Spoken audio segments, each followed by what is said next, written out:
जय जय राधा रमण हरि बोल। जय जय राधा रमण हरि बोल। जय जय राधा रमण हरि बोल। जय जय राधा रमण हरि बोल। जय जय राधा रमण हरि बोल। जय जय राधा रमण हरि बोल। जय जय राधा रमण हरि बोल। जय जय राधा रमण हरि बोल। हरि बोल हरि बोल हरि बोल हरि बोल। हरि बोल हरि बोल हरि बोल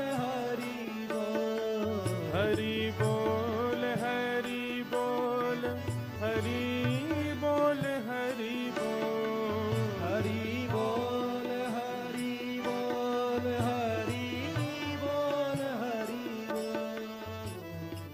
ट्रेवल करके हम आए हैं इतनी दूर और कल ही कथा पूरी करके आए हैं दिल्ली में, पर थके हुए आप लोग लग रहे हैं हमको।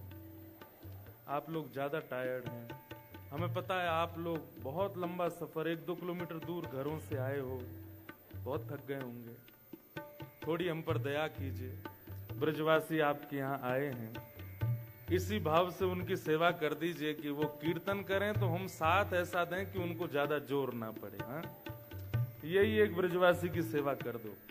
हरि बोल हरि बोल हरि बोल हरि बोल हरि बोल हरि बहुत अच्छे। बोल हरि बोल हरि बोल। हे हरि बोल हरि बोल हरि बोल हरि बोल हरि बोल हरि बोल हरि बोल हरि बोल। हे हरि बोल हरि बोल हरि बोल हरि बोल हरि बोल हरि बोल हरि बोल हरि बोल।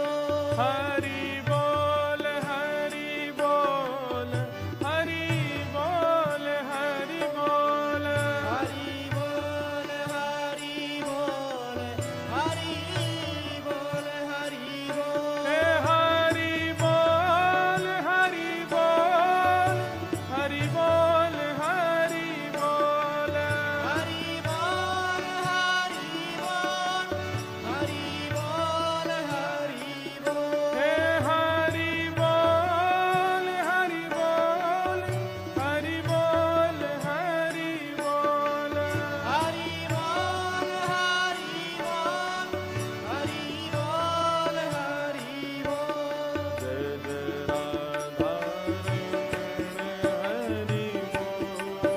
हरि बोल।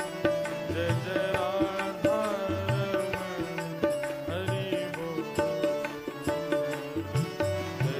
राधा हरि बोल। जय जय राधा हरि बोल। जय जय राधा हरि बोल। जय जय राधा हरि बोल। जय जय राधा हरि बोल। जय जय राधा हरि बोल। ओ जग नाचे जिसकी किलकन पे, जग नाचे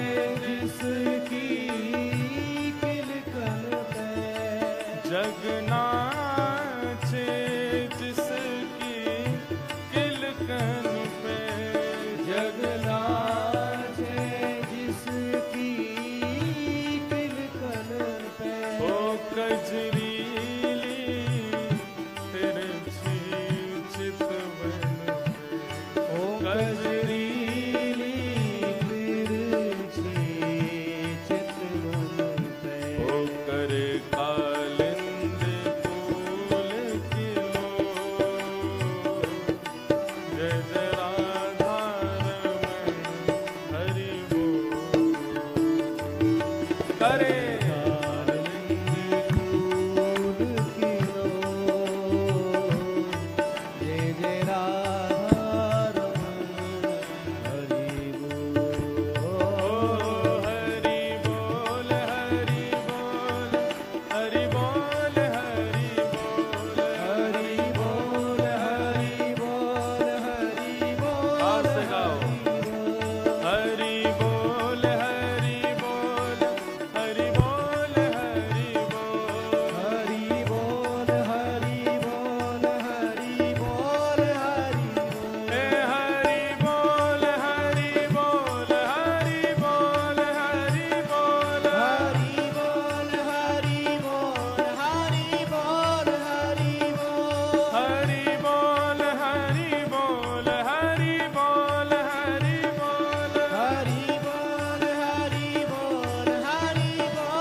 राधा वल्लभ लाल की जय। भागवत महापुराण की जय। 84 कोस ब्रजमंडल धाम की जय। गिरिराज धरण की जय। गोवर्धन नाथ की जय। श्याम सुंदर श्री यमुने महारानी की जय। बरसाने वारी की जय। श्री राधा रानी की जय। सब संतन की जय। सब भक्तन की जय। सब विप्रन की जय। जय जय श्री राधे। नमः पार्वती पतये हर हर महादेव। द्वारिकाधीश की जय। परम मंगल में परात प्रकलेश्वर अकारण करुणा वरुणालय भक्तवांछा कल्पतरु तड़ित्वित विनिंदित पीतांबरधारी श्री बालकृष्ण लाल की अति मंगलमय कृपा से हम आप सब लोग भारत से कोसों दूर इस अफ्रीका द्वीप में और यहाँ भी केन्या में नायरोबी में हम आप सब लोग ठाकुर जी की कृपा से मिल रहे हैं। ये हमारा परम सौभाग्य है। हमारे साथ प्रवचन की सेवा में पधारे समस्त गंधर्वजन और विराज कर आशीष दे रहे समस्त विप्रजन, सबको बहुत बहुत प्रणाम। और आए हुए आप सभी वैष्णवों को, सभी भाई बंधुओं को, सभी समस्त माताओं को, हमारे छोटे बालक मित्र सखा जो भी यहाँ सब बैठे हैं, सबको जय श्री कृष्ण। जय श्री कृष्ण। जय सिया राम। जय सिया राम। जय श्रीमन नारायण। जय श्रीमन नारायण। जय जय श्री राधे। जय श्री। बड़ी कृपा ठाकुर जी की, पहली बार हमको अफ्रीका आने का अवसर प्राप्त हुआ है और ये अवसर, हम कथा में हमेशा कहते हैं कि सत्संग हमारी इच्छा से नहीं हो सकता। जैसे पार्लियामेंट में वही जाएगा जिसको बहुमत मिला हो। आप लोग हिंदी समझ रहे हैं ना? नहीं, मुझसे पहले जो वक्ता थे वो बहुत इंग्लिश बोले तो मैं डर गया बहुत। मैंने कहा अब मैं प्रवचन कैसे करूं? मैं इंग्लिश बोल तो लूंगा लेकिन भाई फ्लो नहीं निकलता हमसे। हाँ, तो मैं थोड़ा सा घबरा गया। मैंने कि भाई यहाँ तो कोरे सब अंग्रेजी समझ में आ रहे हैं का, तो इसलिए हिंदी समझ रहे हैं ना आप सब? भैया देखो, आपका जैसे भारत में रहने वालों की भक्ति क्या है कि वो तीर्थ जाएं। भारत में रहने वालों का पुण्य क्या है कि वो कुंभ में जाएं, वो तीर्थों में जाएं, वो बद्रीनाथ जाएं, वो द्वारिका जाएं, वो वृंदावन जाएं। आप जो इतनी दूर रहते हैं ना, आपका एक ही पुण्य है कि आप भारत को याद रखो और भारत की परंपराओं को अपने हृदय में सजो के रखो। तो बद्रीनाथ जाने वाले को जो पुण्य मिलेगा वो यहां बैठे बैठे आप भारत की परंपरा, भारत की भाषा, भारत के नियम कल्चर को अगर आप जीवित रखते हो इतनी दूर, तो वहां कुंभ में स्नान करने वाले को जो फल मिला वही फल अफ्रीका में बैठे बैठे आपको मिल जाएगा। तो आपकी सबसे पहली जिम्मेवारी यही है, तन भले ही भारत से आ गया हो पर मन ना आवे, मन भारत का ही रहे। हमारी कथा में जब लाइट जाती है तो हम कहते हैं ठाकुर जी आ गए, ठाकुर जी आ गए। क्योंकि हम लोग बचपन में मूवीज में देखते थे कि जैसे ही भूत आता है तो लाइटें टिमटिम करने लगती है। तो ऐसा बोलते हैं कि उसकी जो नेगेटिव पावर होती है उसको ये संभाल नहीं पाते। तो मेरे मन में आया एक दिन, तो ठाकुर जी तो पॉजिटिव पावर वाले हैं, वो आते होंगे तो इतनी देर के लिए जाए तो समझो ग्वालान के सहित आए हैं। ठाकुर जी अकेले आएंगे तो स्विच ऑफ करेंगे। तो मधुमंगल श्रीधामा ये बड़े ऊधमी है, ये तो पूरा कट ऑफ ही कर देते। तो पहली बार हमारा अफ्रीका आना हुआ और ये भी लाल जी की कृपा से ही आना हुआ। हम निवेदन कर रहे थे कि आप लोगों के लिए सबसे बड़ा पुण्य क्या है? अपनी संस्कृतियों को याद रखना, अपनी धरोहरों को भूलना ना, वो आपके लिए सबसे बड़ा पुण्य है यदि आप उसका पालन करते हैं। हमारी आवाज सबको आ रही है ना? 3 दिन का ये सत्र है। ऐसा हमसे पहले के वक्ता बोल रहे थे कि हम 2 साल के लिए खाली नहीं हैं।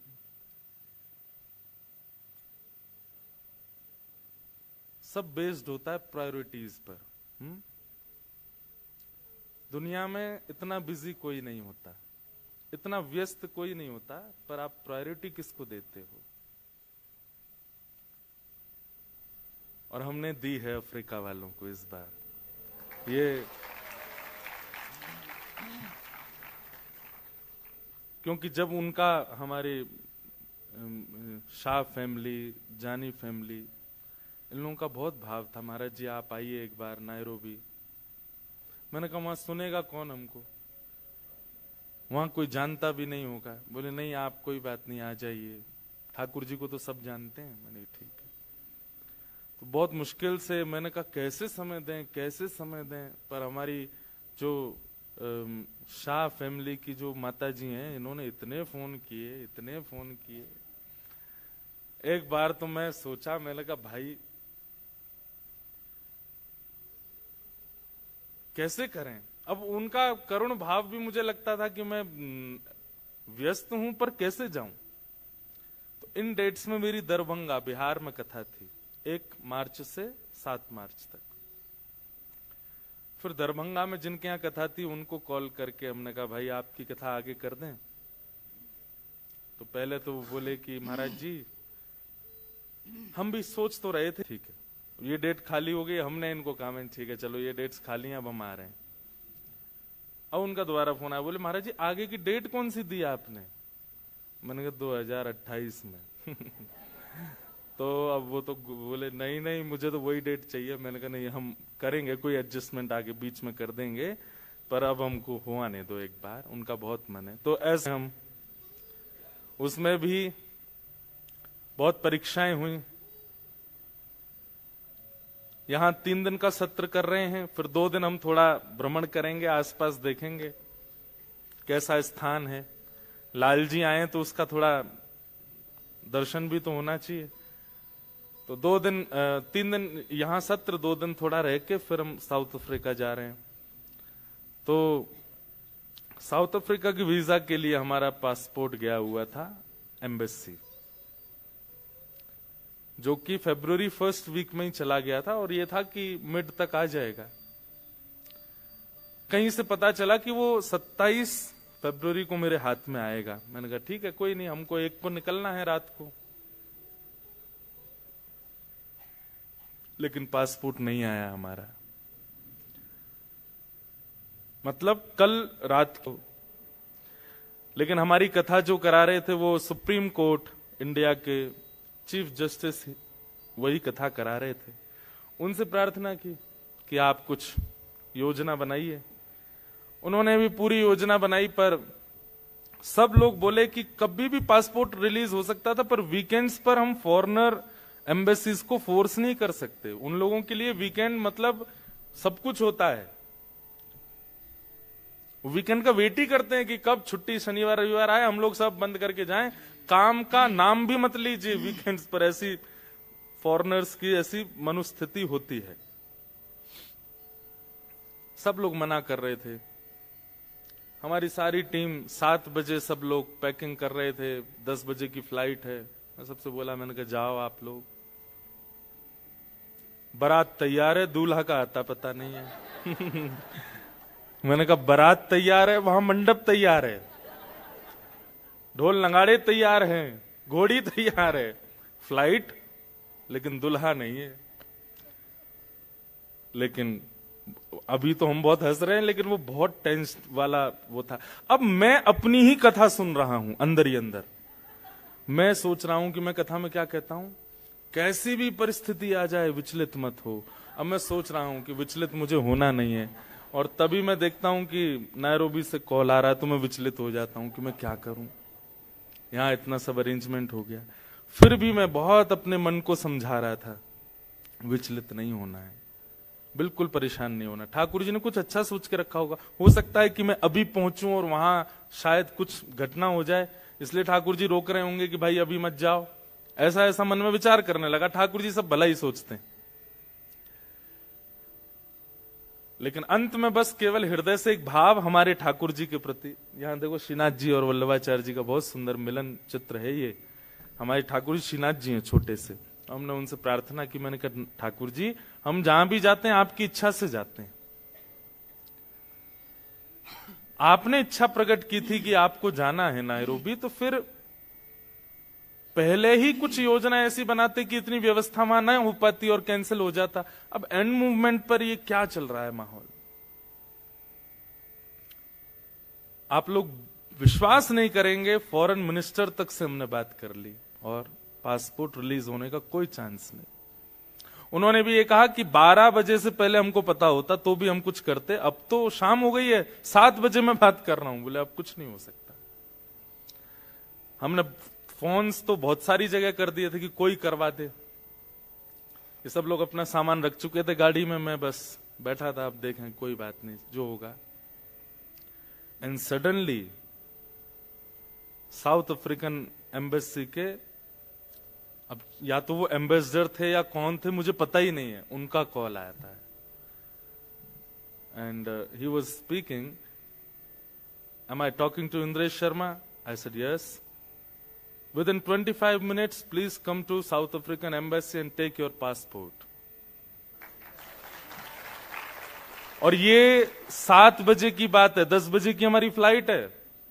इम्पॉसिबल, हो ही नहीं सकता। कभी शनिवार के दिन, वो भी 5 बजे तो नॉर्मल टाइम होता है कि सब लोग अपने ऑफिस से चले जाते हैं घरों को। एम्बेसी स्पेशली खोल करके पासपोर्ट निकाला। और एक और बात, वीजा अभी तक ग्रांटेड हुआ नहीं था साउथ अफ्रीका का। वो भीतर गए और जाकर के उन्होंने वीजा स्टिकर लगा करके तुरंत हैंडओवर किया। और मुझे उस समय कुछ याद नहीं आया, केवल लाल जी। अब मेरे पास में जिन जिन लोगों को मैंने बोला था कि कैसे भी रिलीज करवाओ, उन सबके फोन आ रहे हैं। वो लोग क्या करें, मैं एयरपोर्ट जा रहा हूं, महाराज जी इस बार के लिए क्षमा प्रार्थी है, हम कुछ नहीं करवा पा रहे हैं। मैं कहा, कोई बात नहीं, मंडे को देख लेना। और आप विश्वास नहीं मानोगे, जितने फोन कॉल्स आए सबने मना कर दिया, बोले कि इस बार हम कुछ नहीं कर पाए, मंडे को हम पक्का रिलीज करवा देंगे। मैंने कोई बात नहीं, बिल्कुल। मैंने किसी को नहीं बोला कि पासपोर्ट मिल गया है। और मैं आज तक यही सोच रहा हूं कि ये मिला कैसे, ये हुआ कैसे।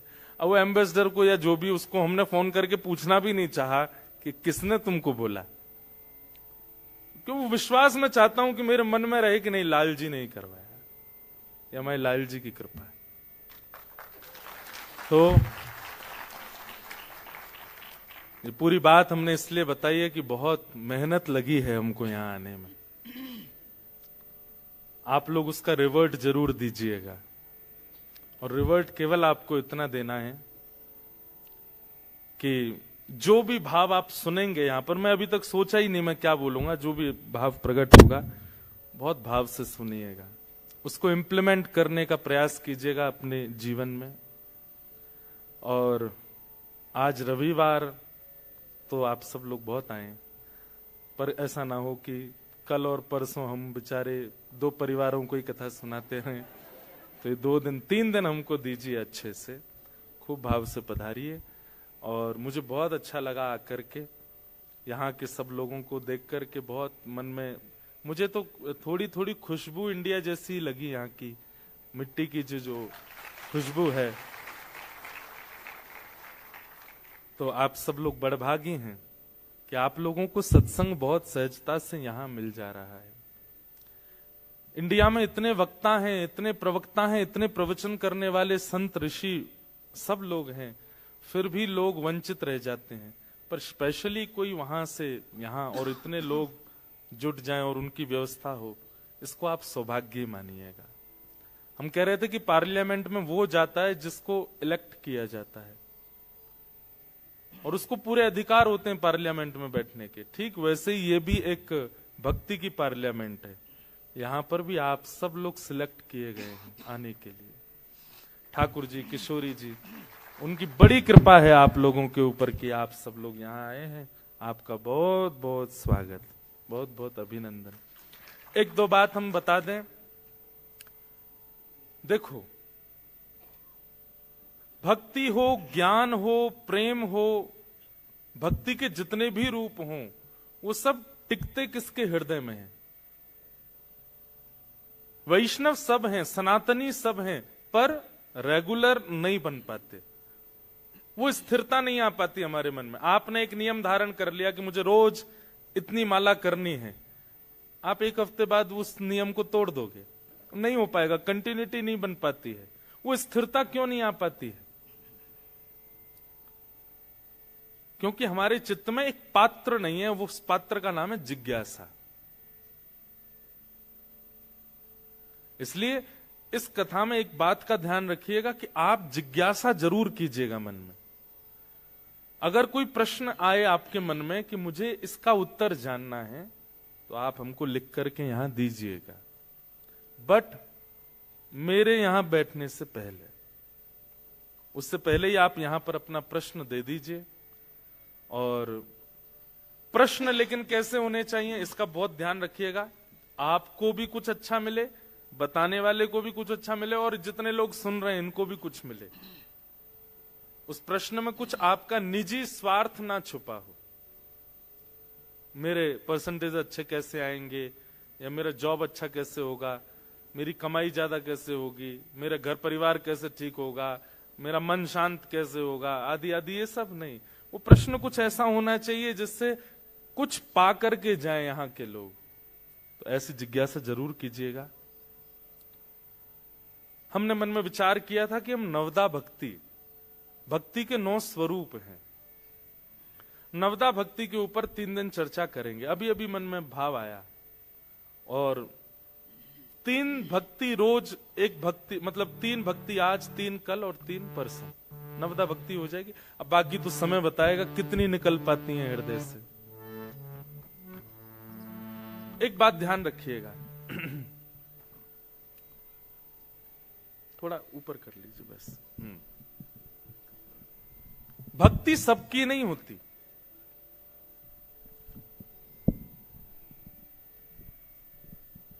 हमारे वैदिक सनातन धर्म में अनेक देवी देवता हैं, सबकी भक्ति नहीं होती, सबकी पूजा होती है। क्या होती है? पूजा। भक्ति उसकी होती है जिनकी हम पूजा कर रहे हैं, वो भी जिसको ध्याते हैं, उसकी भक्ति होती है। 33 कोटि देवता भी जिसके आगे नतमस्तक हैं, उनकी भक्ति की जाती है। और वे कौन हैं? शंख चक्र गदा पद्मधारी श्रीमन नारायण। वही श्रीमन नारायण राम रूप धारण करके आते हैं, वही श्रीमन नारायण कृष्ण रूप धारण करके आते हैं। भगवान के 2 प्रकार के अवतार होते हैं, एक होता अंशावतार और एक होता पूर्णावतार। अंशावतार का मतलब होता है कि भगवान का एक अंश आया और लीला करके वापस ठाकुर जी में विलीन हो गया। लेकिन पूर्णावतार मतलब भगवान ने अंश नहीं भेजा, स्वयं आए हैं और स्वयं लीला करके गए। तो श्री कृष्ण कौन है? अंशावतार नहीं है, पूर्णावतार। वही शंख चक्र गदा पद्मधारी साक्षात नारायण भगवान 2 भुजा धारण कर लेते हैं, अपनी प्रभुता को गौड़ कर लेते हैं, अपने हृदय के स्वभाव को प्रदान कर लेते हैं और ब्रजमंडल में नंद नंदन बन करके आ जाते हैं। भक्ति उनकी होती है।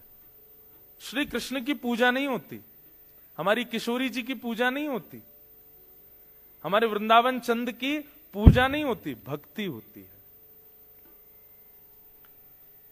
और भक्ति और पूजा में अंतर क्या है? पूजा एक स्वार्थ से की जाती है, आपकी कोई कामना है, आप कुछ चाहते हो इसलिए आप उनको भज रहे हो। महाशिवरात्रि निकल करके गई, आपने दूध का अभिषेक किया महादेव का, पर उसके पीछे कोई निष्काम भाव नहीं था, कामना थी। हे महादेव, आप अपनी कृपा, मुझ पर कृपा बनाए रखना, यह भी एक सूक्ष्म कामना है। हनुमान जन्मोत्सव के दिन आप लोग गए, जाकर के चोला चढ़ाया हनुमान जी पर, वह भी एक कामना से किया गया है। नवरात्रि के दिन 9 दिन तक व्रत किया गया, यह भी एक कामना से करता है। कोई व्यक्ति निष्काम भाव से नहीं करता, उसकी कोई कामना नहीं, बस कर रहा है। कामना से की गई जो आराधना, उसको हम पूजा कहते हैं।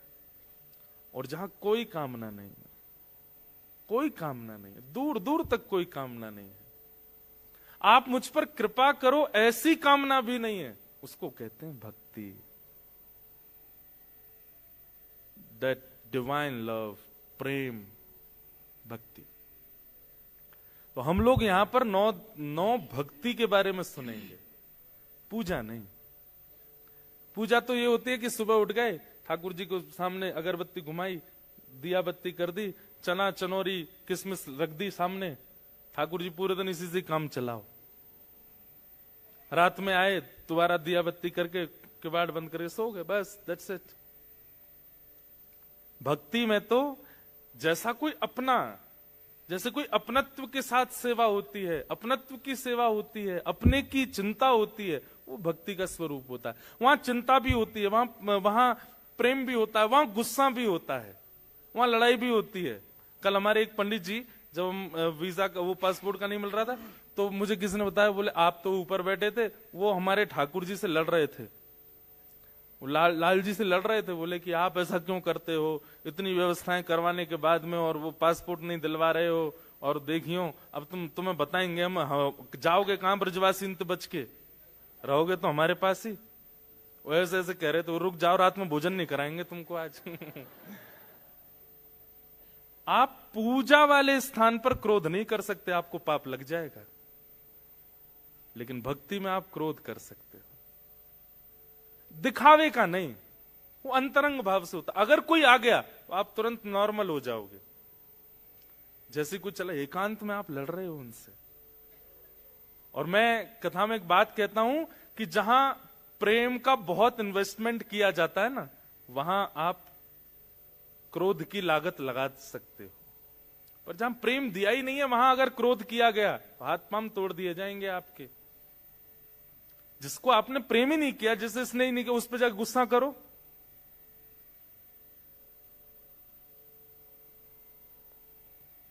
पुलिस में आपकी कंप्लेन कर देगा। लेकिन जिससे आपका बहुत प्रेम है उसको आप डांट सकते हो, उससे आप गुस्सा हो सकते हो, उससे आप नाराज हो सकते हो।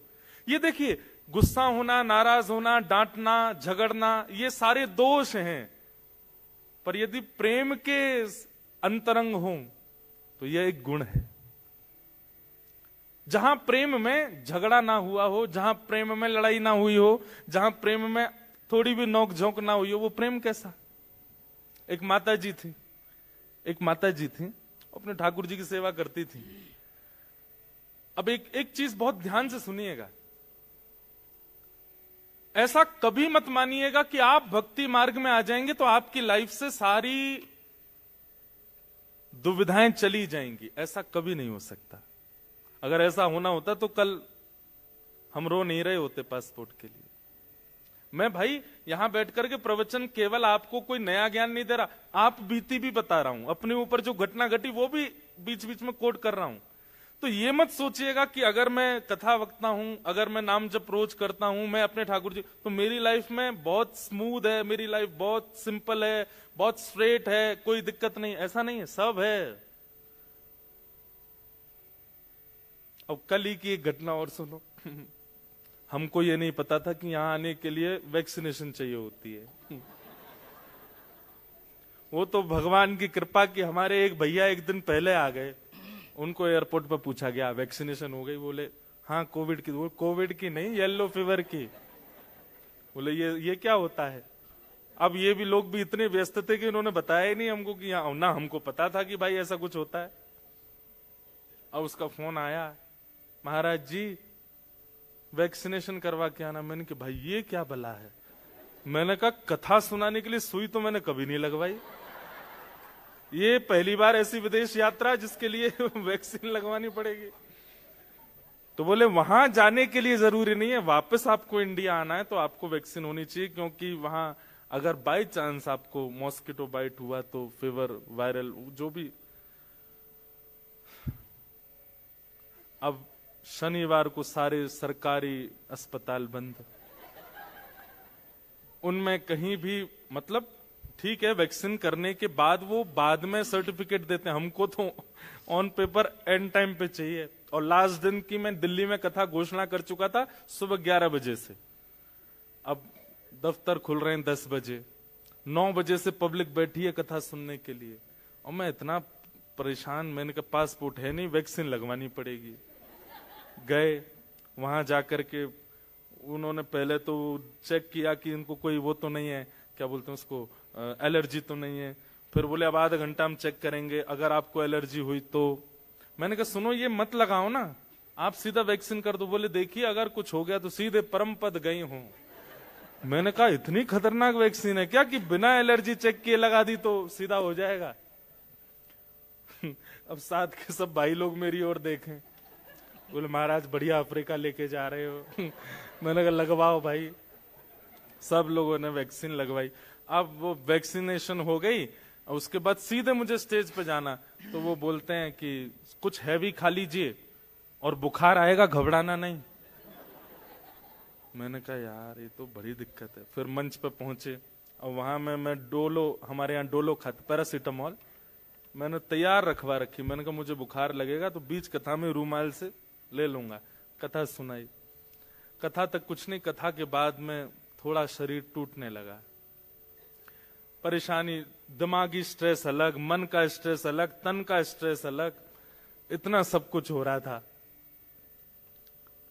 और फिर लास्ट वाले दिन क्या होता है कि सब मिलने और आते हैं जो कथा आयोजक होते हैं। अब वो चीफ जस्टिस, उनके सारे अधिकारी गण, उनसे मना भी नहीं कर सकते, सब मिलने आ रहे हैं।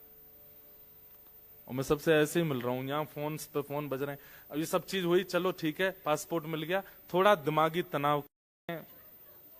मैंने पीछे अपने ही आए, मैंने पीछे अपने भाई लोगों को मैंने भाई सुनो कोई सीट खाली हो तो मुझे बताओ। मैंने कहा चलो इनका तो जो भी काम चल रहा है। इधर थोड़ा सा हुआ तो यहाँ एक बूढ़ी माता जी बैठी थी। अब I just want to say just please make some distance. मैंने कहा क्यों? I have some personal issues, I just want you should not touch me. मैंने कहा अरे भगवान, मैं पूरे रास्ते ऐसे आया हूं मुंबई से नायरोबी तक। भैया इस कथा के लिए बहुत इन्वेस्टमेंट किया गया है। तो आप ये नहीं कह सकते कि साधक की लाइफ बहुत इजी होती है। आप वैष्णव हो तो आपकी लाइफ में कोई दिक्कत नहीं होगी, ऐसा नहीं हो सकता। पर यदि आप वैष्णव हो, यदि आप भक्त हो, यदि आप हरि चिंतन करते हो, यदि आप भक्ति मार्ग में चलते हो, ठाकुर जी से प्रेम करते हो, सिचुएशंस तो आएंगी लाइफ में, पर आप उसको सिर पर धारण नहीं करोगे। उस सिचुएशन से परेशान नहीं होगे, टूटोगे नहीं। वो परेशानी तो देगी, पर बाद में वो ऐसी हंसी में परिवर्तित हो जाएगा जैसे हम हंस रहे हैं। बस ये होता है लाइफ में। तो जो आपके कर्म हैं, जो आपका प्रारब्ध है, वो आपको भोगने से कोई नहीं रोक सकता। पर हाँ ये हो सकता है कि नाम जप, सत्संग और भगवत भक्ति, इससे वो आने वाली परिस्थिति जो आपको तोड़ सकती थी वो आपको तोड़ेगी नहीं। आएगी तो सही, फील तो होगा। मैं कथा में कहा करता हूं कि भक्ति is just like anaesthesia injection. Anaesthesia का इंजेक्शन लगने के बाद में आपका वह पार्ट सुन्न हो जाता है। अब चाकू तो लगाया जा रहा है, ब्लीडिंग तो हो रही है, ऑपरेशन तो हो रहा है, पर आपको पता नहीं चल रहा है। ठीक वैसे ही लाइफ में सब कुछ होगा जो नॉर्मल एक व्यक्ति के जीवन में होती हैं, परेशानियां, स्ट्रेस, डिप्रेशन, सब कुछ होगा। पर आप थोड़े से नम हो जाओगे, थोड़े सुन्न हो जाओगे, थोड़ा ज्यादा फर्क नहीं पड़ेगा उस चीज से। ये भक्ति का स्वरूप है। तो आई जस्ट वांट टू से कि इन 3 दिनों में आपकी पूजा भक्ति में परिवर्तित हो जाए तो हमारा यहां आना सार्थक होगा। आपको ठाकुर जी से प्रेम हो जाए। श्री कृष्ण सबके हैं, पर उनसे कोई संबंध आपको अनुभव हो। वो कौन है मेरे? वो केवल परमात्मा नहीं है, वे परमात्मा हैं, पर श्री कृष्ण रूप धारण करके, श्री कृष्ण के रूप में, श्री कृष्ण के फॉर्म में आकर के उन्होंने हम सबको अधिकार दे दिया कि तुम मुझे भाई मानो, बंधु मानो। हाँ, मैं परमात्मा रूप में था तो तब तुमको मुझे परमात्मा ही मानना है, लेकिन मैं कृष्ण बनकर के इसीलिए आया हूं, मैं अपनी पदवी से उतर करके इसीलिए आया हूं ताकि तुम मुझसे संबंध बना सको। और एक बात और सुनिएगा, सतयुग, त्रेता, द्वापर, कलयुग, ये 4 युग हैं। इन चारों युगों में भक्ति और भगवत प्राप्ति का सबश्रेष्ठ यदि युग कोई है तो वो है कलयुग। और एक और बात कहूं मैं अफ्रीका आया हूं, विदेश में हूं इसलिए कह रहा हूं, ऐसा नहीं, मैं वास्तविकता कह रहा हूं। इंडिया में रह करके, भारत में रह करके, वृंदावन में रह करके, वृंदावन में आसपास रह करके, या किसी भी तीर्थ क्षेत्र में रह करके भजन करने वाले साधक की भक्ति ठाकुर जी स्वीकार करेंगे, परंतु अपने देश से दूर, व्यवस्थाओं से दूर, भक्ति से दूर, एनवायरमेंट से दूर, ऐसी विपरीत अवस्था में भजन करने वाले की भक्ति ठाकुर जी शायद सहजता में करने वाले से ज्यादा स्वीकार करेंगे। हमारी बात समझ में आए तो ही ताली बजाइएगा। समझ में आई बात? एक तो देखो, वो बालक डॉक्टर बन गया जिसकी माताजी भी डॉक्टर थी, पिताजी भी डॉक्टर थे, दादाजी भी डॉक्टर थे, दादी भी डॉक्टर थी, परदादाजी भी डॉक्टर थे, ताऊ जी भी डॉक्टर हैं, चाचा भी डॉक्टर हैं। उस घर में अगर बालक डॉक्टर बन जाए कोई खुशी नहीं होती किसी को। नॉर्मल बात है, फ्लो चला आ रहा है, जीन्स में ही डॉक्टरी है। लेकिन जहां पिताजी भी डॉक्टर नहीं है, माताजी भी नहीं, पुरखों में कोई डॉक्टर नहीं रहा, और उस परिवार में कोई बालक यदि डॉक्टर बन जाए तो उसका उत्सव पूरा नगर बनाता है। ठीक वैसे ही इंडिया में रह करके भजन करना और वहां रहकर के भक्ति साधना करना। ठाकुर जी को लगता है माँ भी तो करती हैं, पिताजी भी तो करते हैं, और चलो माता पिता नहीं भी करते, एनवायरमेंट में तो भक्ति है। हर तीसरे घर में एक वैष्णव तो है, हर पांचवें घर में हरिनाम संकीर्तन तो हो रहा है। और अभी तो जो हमारे वृंदावन के पूज्य श्री प्रेमानंद जी महाराज, द यूट्यूब सेंसेशन, किसी समय में सेंसेशन होते थे गायक लोग, रैपर्स लोग, उल्टा सीधा करने वाले, आजकल सेंसेशन महात्मा है। अब तो पूरी दुनिया सुनती है, पूरा भारत का हर दूसरा घर सुनता है उनको, पूरे विदेश में सुनते हैं। वहां रह करके भजन करने वाले के लिए एक एनवायरमेंट तो है, एक फ्लो तो है, जिस फ्लो में जाकर के वो भजन कर सकता है। उसको कथा सुननी है तो अभी इंडिया में इस वक्त ऐसा कोई नगर ऐसा नहीं होगा जहां कथा ना चल रही हो। आप मुंबई में पूछ लोगे तो वहां भी किसी की कथा चल रही होगी, अहमदाबाद में भी चल रही होगी, दिल्ली में भी चल रही होगी, कोलकाता में भी चल रही होगी, चेन्नई में भी चल रही होगी, लेकिन केनिया में एक ही चल रही है अभी। इसका मतलब क्या है? यहां इजी नहीं है, फिर भी आप भजन कर रहे हो तो ठाकुर जी की दृष्टि आप पे ज्यादा है। फ्लो में आपको पतवार भी नहीं चलानी पड़ेगी, नाव उतरती चलने लग जाएगी। लेकिन नाविक आप तब माने जाओगे जब आप विपरीत दिशा में नाव चला के दिखाओ।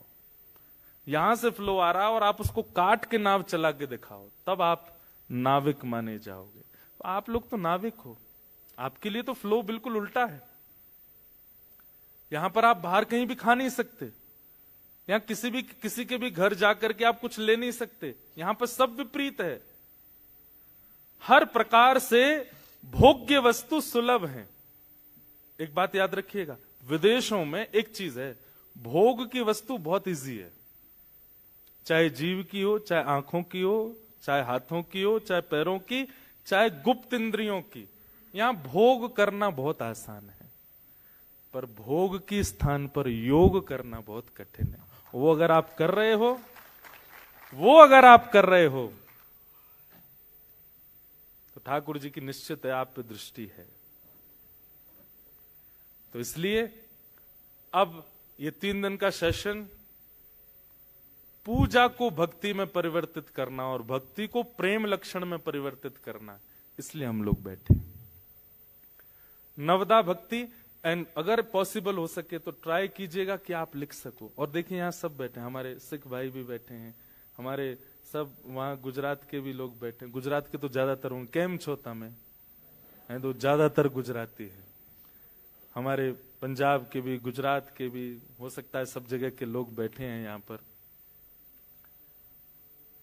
सब लोग सुनिए ध्यान से। हमारे रास्ते अलग हो सकते हैं पर गंतव्य एक ही है। नदियां पहाड़ों से भी जाती हैं, नीचे पृथ्वी से भी जाती हैं, पर मिलती सब समुद्र में ही है।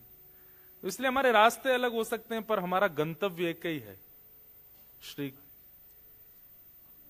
इसलिए अब आप सब लोग हो सके तो लिखने का भी प्रयास कीजिए, कोई बात छूट ना जाए। आइए नवदा भक्ति, उस प्रसंग में हम लोग प्रवेश करें। 9 प्रकार की भक्ति है। सबसे पहले तो इन्हीं को याद कीजिएगा, 9 भक्ति कौन कौन सी।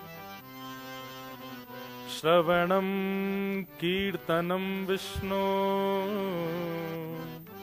स्मरणम पाद सेवनम, अर्चनम वंदनम दास्यम, सख्य आत्मनिवेदनम। सबसे पहली भक्ति का नाम श्रवण, दूसरी कीर्तन, तीसरी स्मरण, चौथी पाद सेवन, चरण सेवा। स्मरणम, श्रवणम, कीर्तनम विष्णु, स्मरणम, पाद सेवनम। 5वीं अर्चनम, 6वीं वंदनम, 7वीं दास्यम, 8वीं दास्यम सख्य मित्रता, और 9वीं आत्मनिवेदनम। ये 9 भक्ति है। और वी कैन से 9 स्टेप्स, 9 सीढ़ियां हैं। जैसे ही 9 सीढ़ियां चढ़ जाओगे, एक द्वार है, वो आप नहीं खोल सकते। ये 9 सीढ़ियों में एक एक बटन है, उस पर जैसे चढ़ते जाओगे 9वीं सीढ़ी पे पहुंचते ही द्वार अपने आप खुलेगा। और वो द्वार क्या है? निकुंज का द्वार। हमारे ब्रज की भाषा में निकुंज का द्वार, जहां प्रिया प्रियतम विराजमान है। या फिर अपनी भाषा में कहें तो वैकुंठ का द्वार, स्वर्ग का द्वार, अनेक अनेक भाव। वहां कौन बैठे हैं? श्यामा श्याम। उनका मधुर दर्शन, उनका मधुर श्रवण, ये नवदा भक्ति के बाद प्राप्त होता है। और इसका मतलब ये नहीं है कि आई एम टॉकिंग अबाउट कि 9 भक्ति पार करने के बाद डेथ, नहीं। हमारा सबसे पहला कॉन्सेप्ट ही क्या है? मृत्यु के बाद ठाकुर जी का दर्शन नहीं करना है, जीते जी करना है, जीवित अवस्था में करना है। मृत्यु के बाद किसी ने पूछा, किसी को पता है कहां जाता है, कौन क्या, सब बताते हैं, लेकिन हम लोग तो बिलीव करते हैं ना कि पहले हमसे किसने फेस किया। तो मृत्यु के बाद कौन कहां गया ये तो इतना प्रमाणित है भी शास्त्रों की बातों से, पर जीते जी भगवान मिले ये तो बहुत प्रमाणित है। श्री चैतन्य महाप्रभु को प्राप्त हुए, भक्तिमती मीराबाई को प्राप्त हुए, सूरदास जी को प्राप्त हुए, श्रीमद वल्लभाचार्य जी को प्राप्त हुए, श्री गुरु नानक देव जी को प्राप्त हुए, नामदेव जी को प्राप्त हुए, तुकाराम जी को प्राप्त हुए, जनाबाई को प्राप्त हुए। कितनों के नाम कहूं मैं? एक कथा हम सुनाते हैं, भौंदू को प्राप्त हुए। एक भौंदू नाम का भक्त था वृंदावन में, एक दिन सुनाऊंगा उसकी लीला। हमें यह तो पता है कि जीते जी तो बहुतों को प्राप्त हुए हैं, मृत्यु की प्रतीक्षा क्यों? मृत्यु की प्रतीक्षा नहीं। जैसे जीवित अवस्था में हमारा एक एम होता है, हमारा एक उद्देश्य होता है, धन की प्राप्ति, वैभव की प्राप्ति, यश की प्राप्ति। इन 3 दिनों के सेशंस के बाद आप सबका एक एम और होना चाहिए, पता नहीं मेरे प्राण कब जाने वाले हैं, उससे पहले मुझे साक्षात उनको देखना है।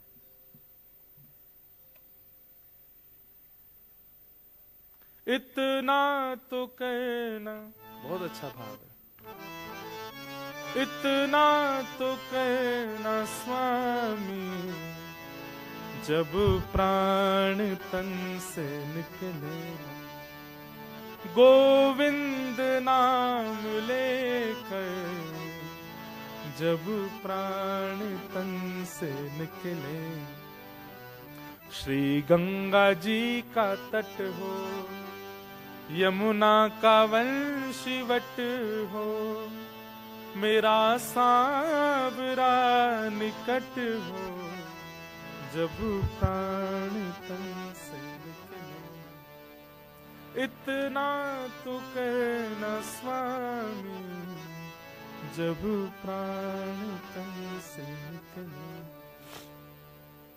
आहा, ठाकुर जी के प्रत्यक्ष दर्शन की स्थिति।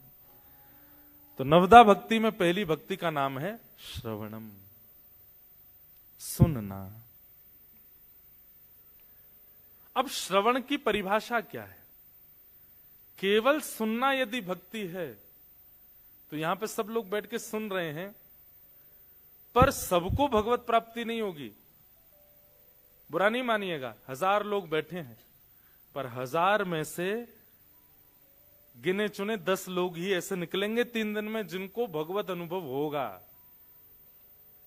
क्योंकि श्रवण सब कर रहे हैं, पर श्रवण किस उद्देश्य से कर रहे हैं, उससे वो काम सफल होता है। बहुत ध्यान से बात सुनिएगा।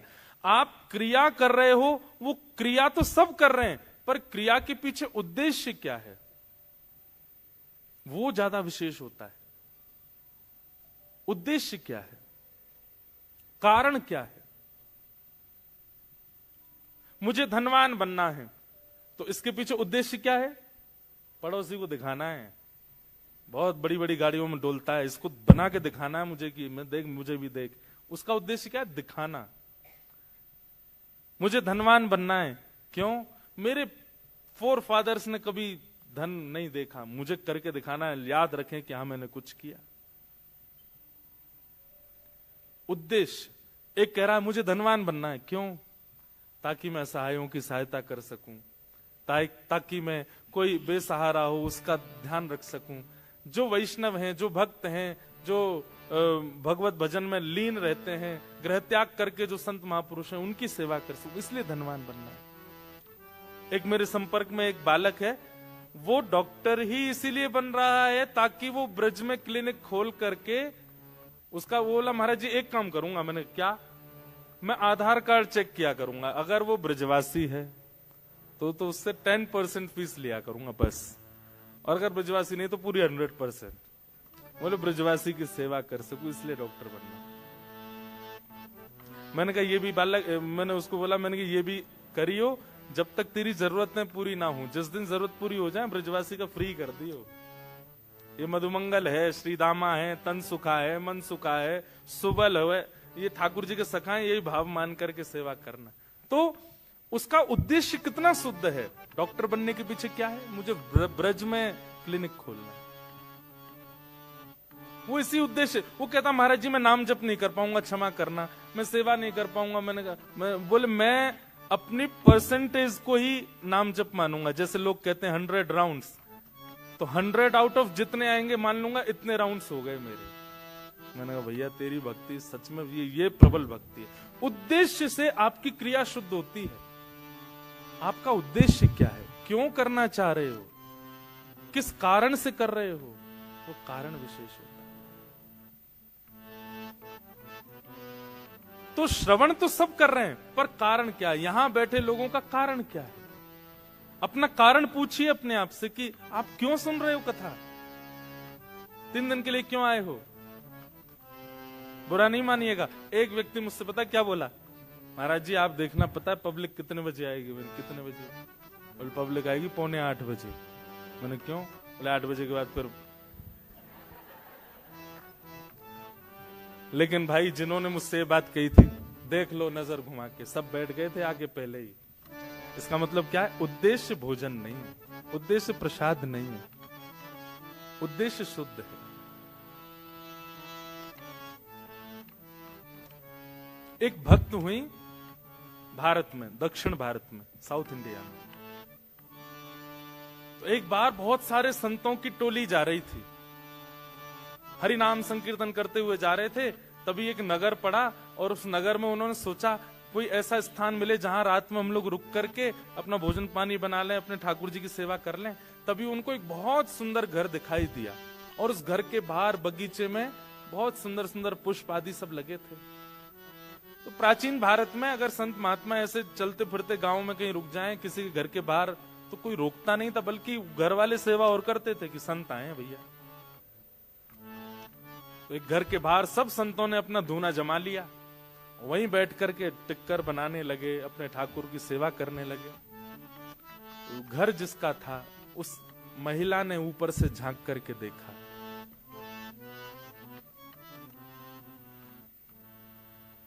उसके नेत्र सजल हो गए कि आज मेरे द्वार पर संत आए हैं, मैं कुछ सेवा करूं। निकल करके बाहर आई, संतों को प्रणाम करने लगी।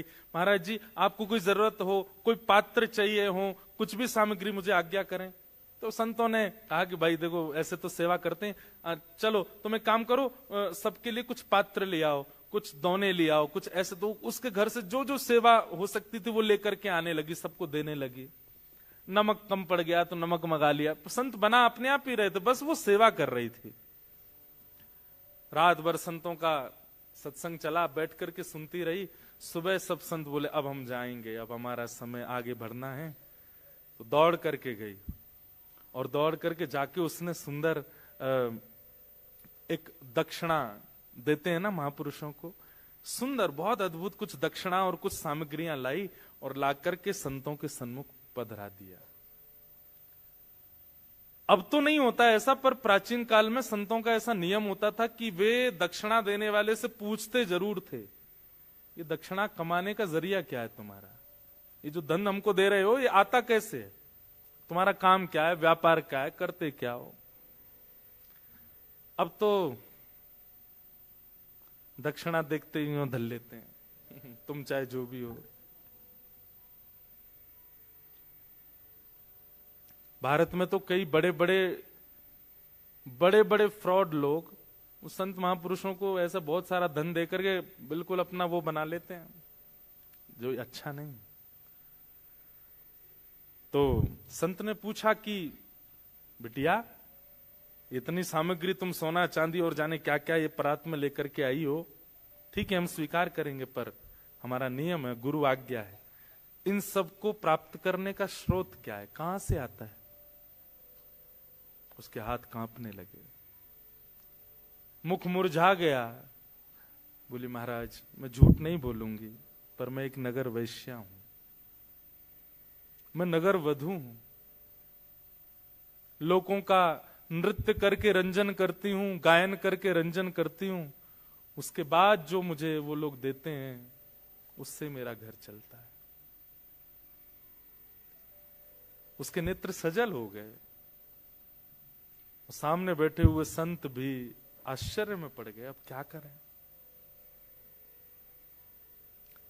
मन में बहुत दुखी हो गई कि मैंने जीवन में कभी किसी महापुरुष संत की सेवा नहीं करी, पर आज मेरा दुर्भाग्य है कि मेरे द्वार पर आप आ गए, ये मेरा सौभाग्य। मेरे घर की सामग्री आपने प्रयोग में ली, ये मेरा सौभाग्य। पर मैं अपनी वस्तु आपको अपना कर्म बता करके नहीं दे सकती, ये मेरा दुर्भाग्य।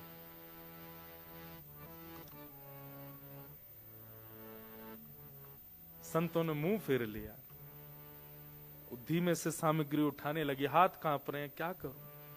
आज पहली बार उसको ग्लानि हो रही है अपने ऊपर।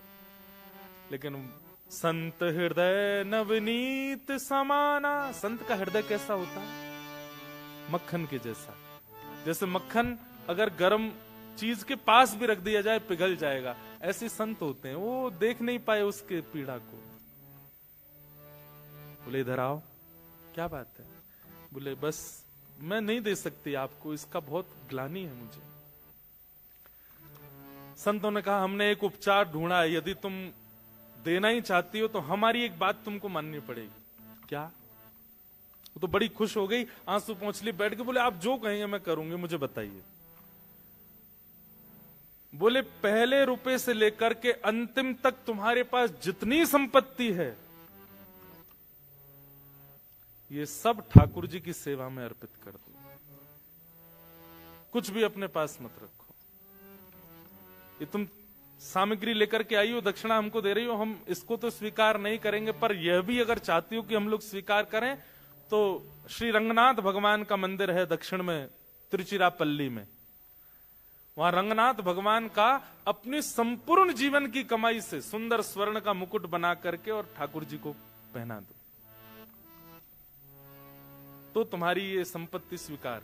बोले आधी अधूरी नहीं, अब देने का मन ही हुआ है तुम्हारा और इतना भावुक हो ही रही हो, तुमको ग्लानि हो रही है ना अपने कर्म के ऊपर, अपने भाव के ऊपर। ठीक है, हम आज्ञा करते हैं, इस ग्लानि का एक ही प्रायश्चित है, अपने जीवन की सारी संपत्ति ठाकुर जी के चरणों में अर्पित करके वैष्णव हो जाओ। अब चिंता मत करना, आगे अपने भोजन की, प्रसाद की सब ठाकुर जी करेंगे, लेकिन अब जो कुछ भी है तुम्हारे पास सब अर्पित कर दो। मैं एक बात कहा करता हूं, हमारे जो ठाकुर जी है ना, इनको मैथमेटिक्स नहीं आती। ठाकुर जी की मैथ्स अच्छी नहीं है। हम बस दो ही चीज जानते हैं, क्या? पूरा पूरा दो, पूरा पूरा लो। आप कहो ठाकुर जी ये मेरी कमाई है, इसमें से इतना बेटी का, इतना बेटा का, इतना पत्नी का, इतना मेरा, इतना परिवार का, और फिर जो बचा थोड़ा सा ये ठाकुर जी आपका।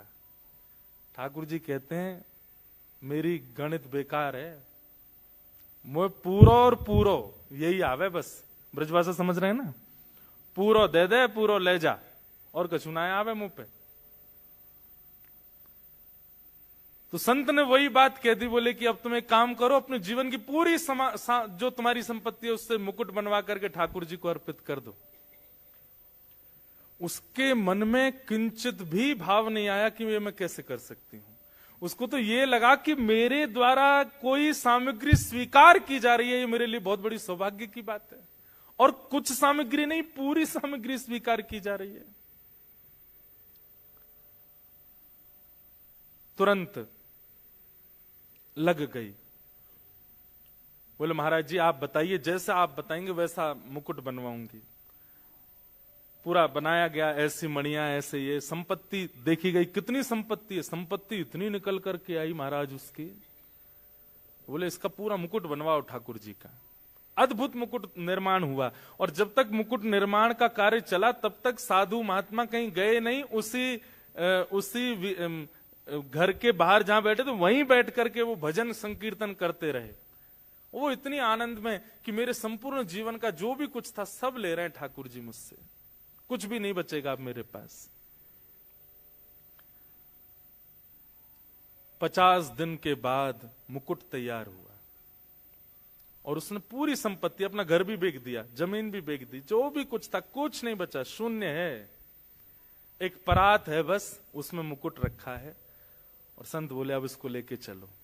नाचते गाते हुए एक नगर वैश्या, नगर वधू को बीच में लिए, चारों तरफ संत नाचते गाते हुए उसको लेकर के जा रहे हैं रंगनाथ मंदिर ठाकुर जी को अर्पित कराने के लिए। उस वैश्या के समर्पण को देखकर के संत ने एक घोषणा और कर दी। क्या? बोले ये मुकुट कोई पुजारी नहीं पहनाएगा, कोई संत नहीं, तुम खुद पहनाओगी ठाकुर जी को गर्भगृह में प्रवेश करके। अब सोचिए आप, कई बार बंधुओं तन का शुद्ध होना बहुत आवश्यक नहीं होता है, पर विचारों में अगर आपकी शुद्धता है ना तो ठाकुर जी आपसे बहुत प्रसन्न है।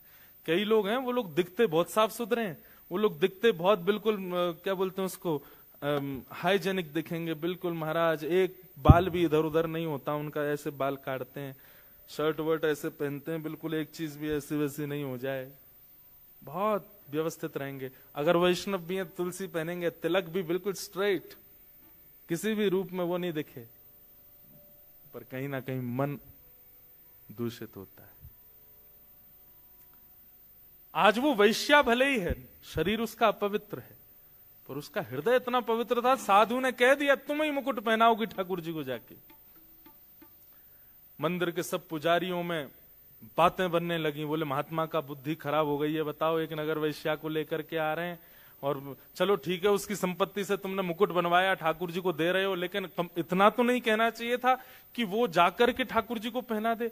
और वो महात्मा इतने पहुंचे थे कि उनको कोई मना नहीं कर पा रहा था।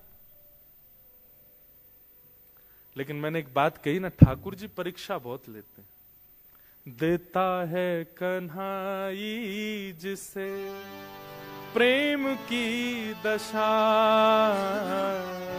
देता है कन्हाई जिसे प्रेम की गा सकते हैं दशा। हो सब विधि उसकी लेता है परीक्षा, हो सब विधि उसकी लेता है परीक्षा।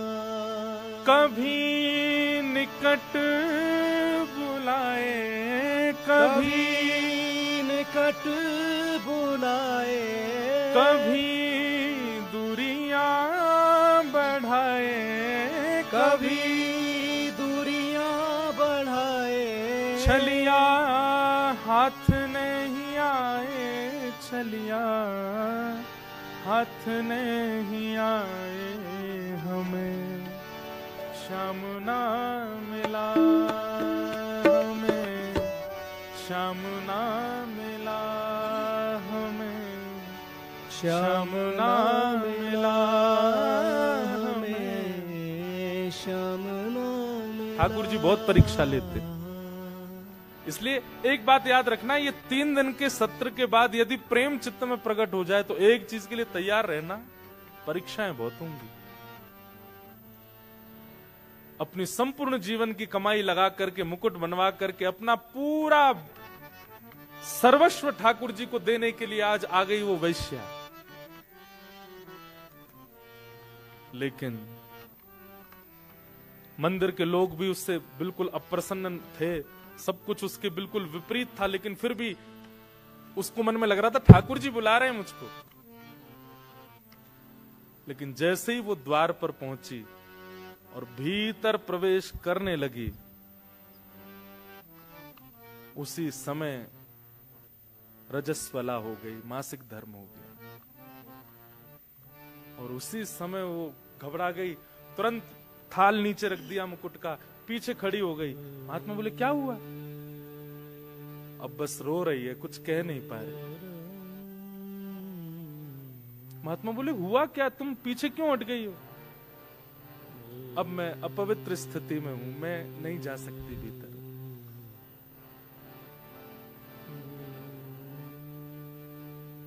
उस समय महात्मा बोले इसका भाग्य कितना दुर्भाग्य है। पूरा जीवन नगर वैश्या बनकर के रही, जो धन कमाया उसमें से संतों को देने का प्रयास किया तो हम ले नहीं सकते। दूसरा निधान निकाला कि कुछ भी ना रखे, सब कुछ ठाकुर जी को दे दे। सब प्रकार का प्रयास कर लिया, इसको ले जाकर के भीतर मंदिर में मुकुट पहनाने तक का अधिकार मिल गया था।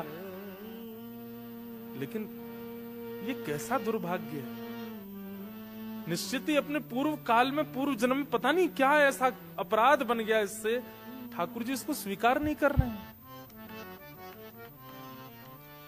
मंदिर के कुछ विपक्षी लोग खुश हो गए, बोले हम तो पहले ही मना कर रहे थे, देखो ठाकुर जी ने ही ऐसी लीला कर दी, अब ये जा नहीं सकती भीतर। आप वेद शास्त्रों के विरुद्ध जाकर के काम कर रहे थे महात्मा, देखिए ठाकुर जी की लीला। बैठी बैठी रो रही है, लेकिन उसको आत्मग्लानि नहीं है। उसको था ठीक है, जितना मिला मुझे उसमें परिपूर्णता है, मैं भीतर नहीं जा सकती। मेरे द्वारा अर्पित किया गया मुकुट में ठाकुर जी के मुख पर नहीं देख पाऊंगी पहली बार। पहली एक होता है ना, कोई वस्तु कुछ देता है तो उसको रहता है कि पहला दर्शन मैं करूं।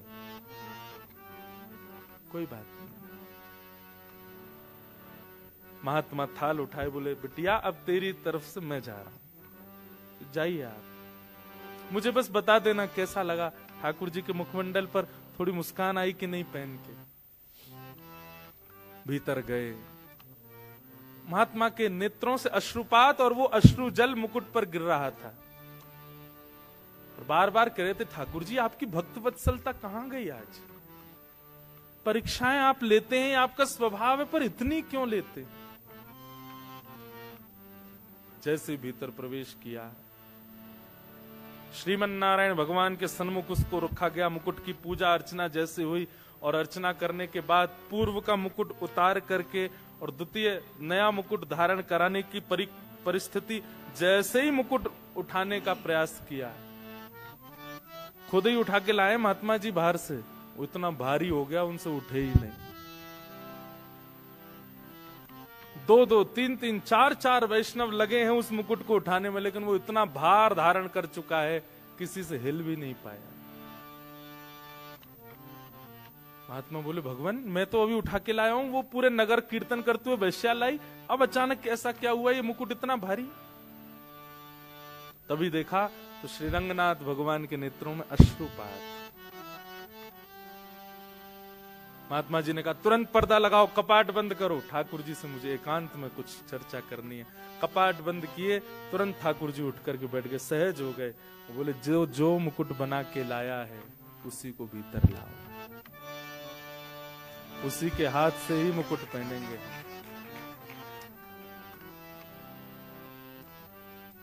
बंधुओं, एक वैश्या, उसके जीवन भर की कमाई, और वो भी रजस्वला अवस्था, और ठाकुर जी कह रहे हैं उसी को लेके आओ, उसी के हाथ से मुकुट पहनो।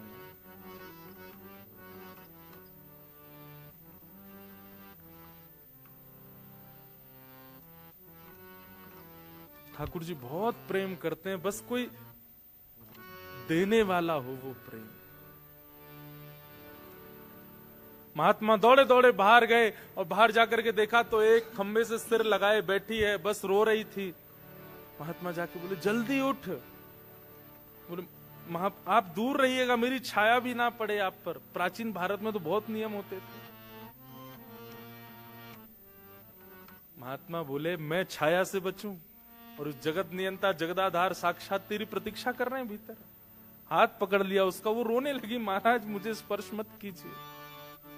लेकर के भीतर गए और जाकर के कहा मुकुट पहनाओ ठाकुर जी को। जो मुकुट कितनों से नहीं उठा, लोग बाग वहां चिल्लाने लगे, कई लोग गालियां दे रहे थे, कई लोग उल्टा सीधा बोल रहे थे, आज अनर्थ हो रहा है, आज पृथ्वी फट जाएगी, आज बहुत बुरा हो रहा है, ये गलत है।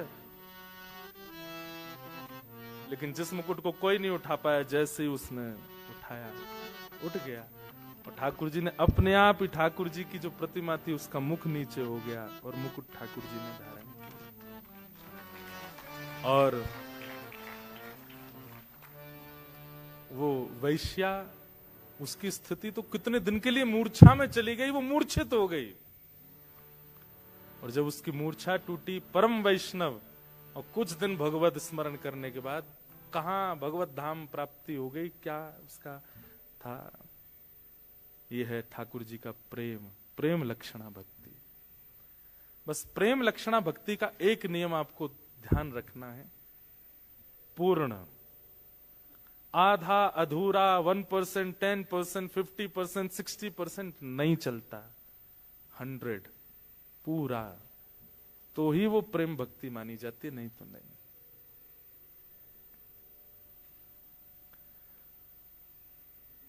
तो प्रथम भक्ति का नाम क्या है? श्रवणम। और भक्ति सुन सब रहे हैं, पर उद्देश्य क्या है आपका? उससे आपकी श्रवण भक्ति फॉर्म, रूप धारण करेगी। उद्देश्य पहले क्लियर कीजिए, क्यों सुन रहे हैं आप कथा, उसके पीछे कारण क्या है, और कारण से जो पथ आप चल रहे हैं, जिस साधना को आप कर रहे हैं, वो सिद्ध होगा। दूसरी भक्ति का नाम है, 8 तो बज गए हैं, नहीं भक्ति का नाम नहीं, 8 बज गए हैं। मुझे कोई बोला महाराज जी आज वीकेंड है और आप थोड़ा समय देख लीजिएगा, लोगों को जाना होता है, कोई दिक्कत नहीं हो तो हम 10-15 मिनट और कर लें। हाँ, कर सकते हैं ना, एक साथ सब बोल दो। लोग कई तो कह रहे 1 घंटा करो। थोड़ा सा बस हम 3 भक्ति के फॉर्म पूरे कर दें, क्योंकि 3 का रोज टारगेट है। तो प्रथम भक्ति श्रवणम। श्रवण भक्ति का पहला रूल क्या है? आपका उद्देश्य क्लियर होना चाहिए। आप किसी का भी प्रवचन सुन रहे हो, किसी की भी कथा सुन रहे हो, किसी के भी सत्संग में जा रहे हो, किस उद्देश्य से जा रहे हो? क्या पाने आए हो? ज्ञान पाने आए हो, वैराग्य पाने आए हो, कि भक्ति पाने आए हो, कि प्रेम पाने आए हो? ये पहले क्लियर कर लीजिए। दूसरी बात, श्रवण का मतलब केवल सुनना नहीं होता और सुनकर के भूल जाना नहीं होता, इंप्लीमेंट जरूर करना है। आप यहां से सुनकर के गए, वो आपकी क्रिया में यहां से इस हॉल से निकलते ही वो लागू हो जानी चाहिए बातें जो जो यहां कही गई। अगर आप इंप्लीमेंट नहीं करते तो आपका श्रवण भक्ति व्यर्थ हो जाएगी। किसी महापुरुष ने आज्ञा की कि अभी इसी वक्त जोहान्सबर्ग जाओ, तो आपके पास में ये ऑप्शन नहीं है कि आप उनसे जाके पूछो क्यों जाएं, जोहान्सबर्ग में क्या करें, चले जाओ। इतना विश्वास होना चाहिए प्रवचन के ऊपर। जो बात कह दी गई है, हमारे श्रीमद वल्लभाचार्य जी के शिष्य हुए श्री सूरदास जी महाराज। कौन? सूरदास। हरि दर्शन की प्यासी अखियां, हरि दर्शन की प्यासी। जिन लोगों को 2-2 आंखों से ठाकुर जी नहीं दिखते थे, सूरदास जी को बिना नेत्रों के ठाकुर जी दिख जाते थे। एक दिन सूरदास जी ठाकुर जी, आज तो ठाकुर जी ने पीली पोशाक पहनी है, आज तो ठाकुर जी ने नीली पोशाक पहनी है। अब दर्शन करने वाले बोले इसको कैसे पता चल जाती है, आंखें तो है नहीं। एक दिन सबने पुजारी जी से कहा, बोले ये ना रोज सोच के आता है, हरा, नीला, गुलाबी, और संभवतः ठाकुर जी वैसे ही होते हैं। आज एक काम करो, वस्त्र ही मत पहनाओ ठाकुर जी को, आज देखें क्या बोलेंगे। सूरदास जी गए, कपाट खुले, और जैसे कपाट खुले सब लोग, कोई दर्शन नहीं करा, सब सूरदास जी को। हाँ सूरदास जी, आज कौन सी पोशाक है? आज हरि देखे नंगम नंगा, आज हरि देखे नंगम नंगा, मोतन माल गले उर साजे, छवि के उठत तरंगा। महाराज जितने दर्शनार्थी सब नतमस्तक हो गए सूरदास जी के। नेत्रों की आवश्यकता नहीं। सूरदास जी बोले ये कैसे संभव हुआ, बिना नेत्रों के कैसे दिखते हैं? बोले क्योंकि मैं रोज अपने गुरुदेव के द्वारा दिए गए प्रवचनों को पालन करता हूं। गुरु के वचन अटल कर मानो, मैं उस पर संशय नहीं करता हूं। उन्होंने जो कह दिया उसको मैं तुरंत। एक बात याद रखिएगा, गुरु आज्ञा नहीं करते, गुरु आदेश नहीं देते, गुरु सामर्थ्य देते हैं। क्या देते हैं? सामर्थ्य। सामर्थ्य जानते हैं? जैसे मैंने आपको बोल दिया कॉफी नहीं पीनी, ठीक है, ये आज्ञा नहीं है, ये आज्ञा नहीं है, ये सामर्थ्य है। अब जब भी कॉफी आएगी, अगर आपका गुरु के प्रति पूर्ण विश्वास होगा, कॉफी देखते जो आपको बहुत प्रिय थी, मैं एक कॉफी का नाम ले रहा हूं, चाय का नहीं लिया क्योंकि मैं भी पीता हूं, इसलिए एक वस्तु का नाम लिया। अब जब जब कॉफी आपके सामने आएगी ना, जिसको आप कभी नहीं छोड़ पाए थे, उसके प्रति आपको घृणा हो जाएगी, मन ही नहीं होगा उसको, ले जाओ भाई, नहीं पी सकता। ये करना नहीं है आपको, अपने आप हो जाएगा। बस आपको वचनों के प्रति, शब्द के प्रति, श्रवण भक्ति के प्रति इंप्लीमेंट की भावना रखनी है कि जो मैंने सुना वो धारण होना चाहिए। पहली बात उद्देश्य क्लियर, दूसरी बात इंप्लीमेंट करना प्रवचन को, और तीसरी बात बहुत विशेष, जो अधिकारी नहीं सुन पाए हैं इस ज्ञान को, उनके सन्मुख जाके उसको बोल देना, बता देना। ये श्रवण, कई लोग होता है कथा सुनने के बाद भूल जाते हैं हम क्या सुन के आए। भूलना नहीं है, याद रखना। तो प्रथम भक्ति श्रवण, श्रवण से ही चित्त में ठाकुर जी आएंगे। दूसरी भक्ति का नाम क्या है? श्रवणम कीर्तनम विष्णु। दूसरी भक्ति का नाम कीर्तन। कई बार ऐसा होता है कि कीर्तन में ही आपको आनंद आता है, लेकिन प्रवचन शुरू होते ही आप लोगों को उबासी आने लग गई, झोंके आने लग गए, नींद आने लग गई, टाइम देखने लग गए। नहीं, पहले श्रवण कीजिए प्रवचन, उसके बाद कीर्तन की ओर जाइए। कीर्तन का मतलब क्या होता है? कीर्तन का मतलब हरि बोल बोलना, श्री राधे बोलना, आदि आदि, ये सब कीर्तन करना। इसको कीर्तन नहीं कहते। कीर्तन का मतलब क्या होता है? जहां तन अपनी स्थिति भूल जाए। अभी 2 घंटे हो चुके हैं, हम लोग आपस में बैठे हैं, कई लोगों ने हो सकता है फोन भी नहीं देखा 2 घंटे में। पिछले 1 महीने का आप पूरा टाइम देखेंगे तो एक भी दिन ऐसा नहीं निकला होगा जहां हर 1 घंटे में आपने फोन ना देखा हो। पिछले 2 घंटे में आपने फोन भी नहीं देखा अपना। इसका मतलब क्या है? आपका तन अपनी कीर्ति भूल चुका है। कीर्ति से तन ऊपर की ओर उठ जाए और आनंद में भर करके सत्संग श्रवण करने लग जाए, उसको कीर्तन कहते हैं। आप आसन भी नहीं बदल पाए, आप एक बार भी विचलित नहीं हो पाए, आप इधर उधर भी नहीं देख पाए। मुझे खुद अभी पता चला कि 8 बज गए। ऐसी स्थिति हो जाए, मतलब आपका तन सामान्य स्थिति में जैसा रहता है वैसा ना रह करके कुछ एक्स्ट्रा ऑर्डिनरी हो जाए सत्संग के प्रति, उसको कीर्तन कहते हैं।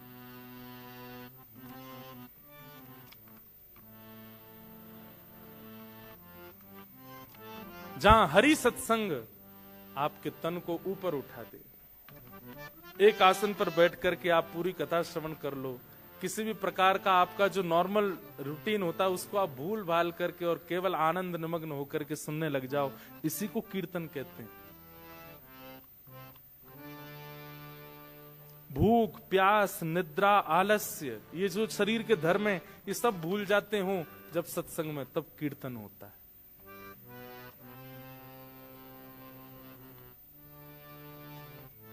सत्संग का प्रभाव। तो दूसरा है कीर्तन, जहां तन अपनी स्थिति से परे हो जाए, उसको कीर्तन कहते हैं। तो पहले श्रवण कीजिए, उसके बाद कीर्तन कीजिए। श्रवणम कीर्तनम विष्णु। और फिर तीसरा क्या है पता है? स्मरणम। स्मरण क्या है? यहां से जब जाएंगे, चाहे भोजन पाएंगे, गाड़ी ड्राइव करेंगे, अपने घर जाएंगे, रात्रि सोएंगे, पूरे टाइम इसी का स्मरण। हमने क्या सुना था, क्या सुना था, क्या भाव था, व्यास जी क्या बोल रहे थे, पीछे ठाकुर जी कैसे लग रहे थे, बगल के ठाकुर जी कैसे लग रहे थे, जितने वैष्णव आए थे वो कैसे थे। इसी का स्मरण चलता रहे, चिंतन चलता रहे मन में। हंसी मजाक गप शप ये सब। मैं तो एक बात कहता हूं, वैसे मानोगे नहीं, फिर भी मैं बोल देता हूं कि कथा के बाद 1 घंटा मौन रहना चाहिए। सुनने के बाद केवल चिंतन करो, क्या सुन रहे थे हम, इसको कहते हैं स्मरणम। कल आप ऑफिस जाओ, अपने कॉलेज जाओ, स्कूल जाओ, जहां भी जाओ, वो स्मरण कंटिन्यूटी में बना रहे आपका। क्या था? स्मरण। गीता में भगवान अर्जुन से क्या कहते हैं? पूरी बात सुनाने के बाद जब अर्जुन से कहते हैं, अर्जुन कैसा फील कर रहे हो अब? तो अर्जुन क्या कहता है? नष्टप मोह स्मृतिर्लब्धा, मेरा मोह नष्ट हो गया नाथ, और मुझे स्मृति प्राप्त हो गई है। आपने 18 अध्याय जो मुझे सुनाए वो मेरी स्मृति में है। मतलब अगर भगवान अर्जुन से कहें कि चौथे अध्याय का 5वां श्लोक सुनाओ, अर्जुन को वो याद नहीं होगा, पर अर्जुन की स्मृति में यह है कि मैंने महाभारत के युद्ध के बीच में ठाकुर जी से कथा श्रवण की थी। भगवान बोले स्मृति तुम्हारा कल्याण करेगी, बस स्मरण। श्रवणम कीर्तनम विष्णु स्मरणम, ये 3 भक्ति के स्वरूप हैं और इसकी विस्तार व्याख्या हम कल करेंगे। आज कथा 6:20-6:30 पर प्रारंभ हो, पर कल 6 बजे ही हो जाएगी। तो आप लोग जैसा वो भैया बता रहे थे, आप लोग चाहे अपने ऑफिस जाओ, चाहे दफ्तर जाओ, चाहे जहां भी जाओ, वहां से डायरेक्ट यहीं आ जाइए। और जरूरी नहीं है कुर्ता पजामा धोती पहन के ही आओ, जैसे ऑफिस ड्रेस में ही आ जाओ। 6 बजे से लेकर के 8 बजे तक हम लोग नित्य श्रवण करेंगे मंगल भाव। और आइए, हमारे वृंदावन के सप्तनिधि हैं। हमारे वृंदावन में 7 ठाकुर हैं। कौन कौन से? गोविंद देव, मदन मोहन, गोपीनाथ, राधा रमण, राधा वल्लभ, जुगल किशोर और श्री बांके बिहारी।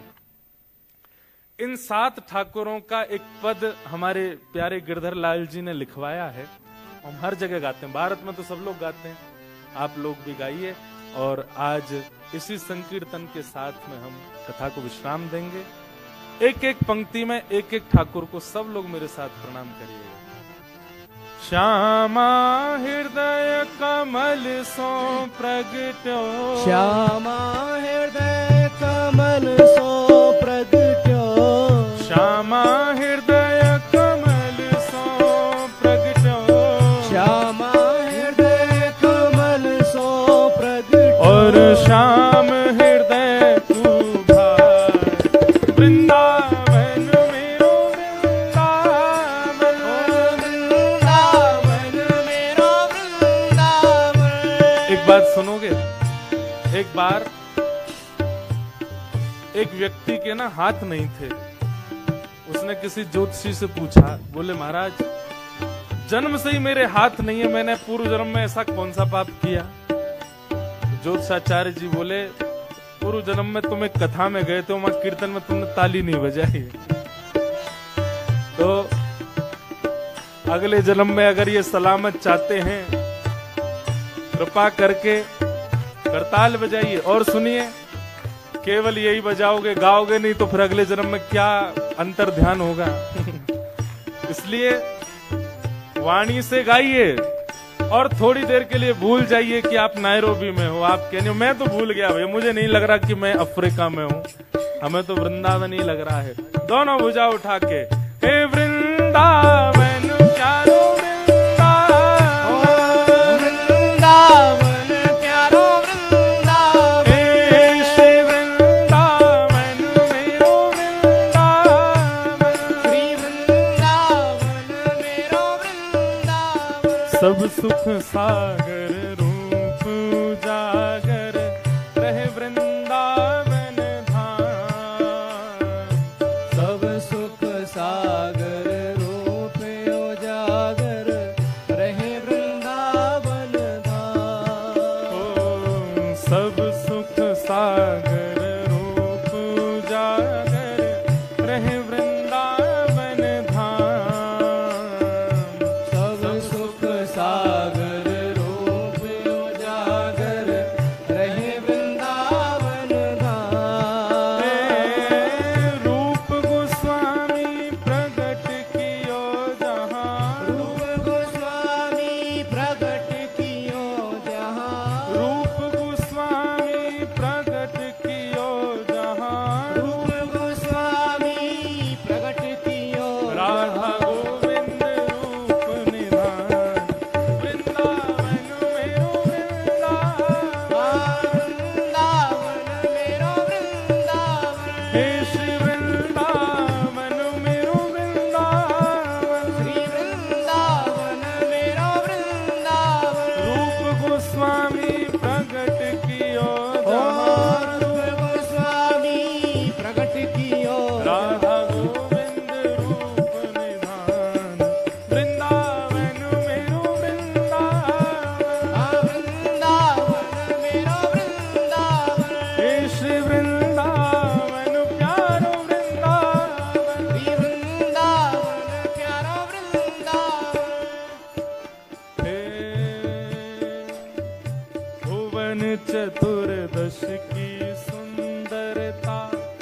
निधिवन करत बिहार, भुवन चतुर्दश की सुंदरता निधिवन करत बिहार। हाँ, भुवन चतुर्दश की सुंदरता निधिवन करत बिहार, भुवन चतुर्दश की सुंदरता निधिवन करत बिहार।